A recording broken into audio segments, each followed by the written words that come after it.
Nanalo ako bilang konsihal noong 2019. Hindi ako binigyan ng mga kumitiba ng trabaho. Parang walang tiwala sa akin. Parang pwede lang akong gamitin para kakampi.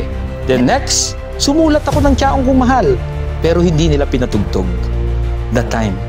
Hindi lang para daw pampatay, yung tono, punebre daw. Habang panahon na pakikinabangan yan wala na ako sa panunungkulan.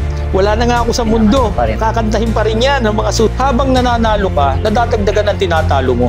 Nagsilbi kayo noon bilang Vice Mayor ng Chaong, Quezon. Posible pa ba ang pagtakbo ni Konsehal Ilaw sa mas mataas na posisyon? Yes or no? Kung pinuna mo yung mali, magagalit siya yung mga mali.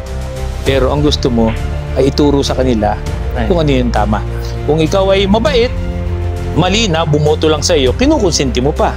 Kasi takot kang mabawasan ng boto. O kung ikaw ay mabuti, so obligasyon nating punahin yung mali. Pero wag natin pagalitan.